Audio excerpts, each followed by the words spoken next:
Just a quick little video, as the intro suggests.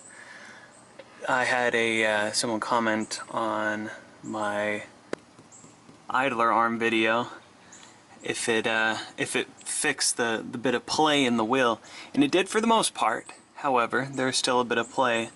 So I found this here on the steering box. I have to lift up my van because I've lowered it so much.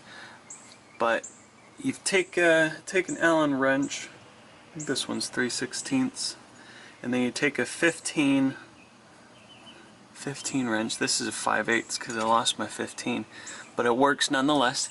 And what you're going to do is you're going to loosen the bolt here, and then you're going to turn this in a quarter to a half turn.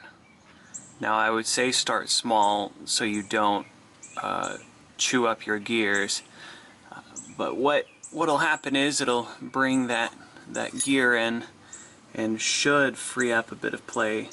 And this is all fine adjustments, because if you tighten it too much, it has a tendency to grind the gears, and when you make a turn and let go of the wheel, sometimes it will have a harder time returning back to center. So something to keep in mind, that maybe a little bit of play isn't that bad. But let me do the duty here and see where it gets us.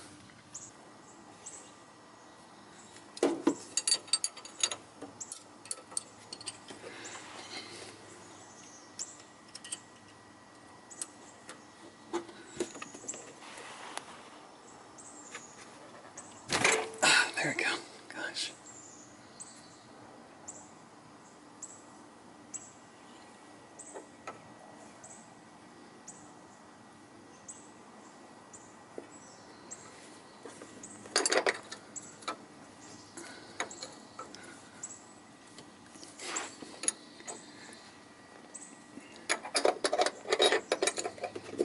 Alright, after a test drive, it is much better. Of course, my wheel isn't straight. Yeah, close enough. So, I mean, the car isn't on, so you can't really tell. But before, I think there's about that much play. And after doing a quarter turn, there's probably about this much play between, which feels so much better. And I don't want to tighten it all the way down. I like it a little bit more loosey-goosey. I like to have that ability to, spin the wheel and have it come back. But it is actually pretty good, and a very simple solution, if I might say so myself. Now, dear commenter, if you find this video useful, let me know down below. I got you, man. I made this little bonus video just for you, and also for me as well, because I wanted to learn myself. And if you have any suggestions for the other people watching this video, please leave them down below. And if you learned something, let me know that you learned something. And if not, thanks for watching my video either way. Don't forget to like and subscribe, and I'll see you next time. Stay rusty.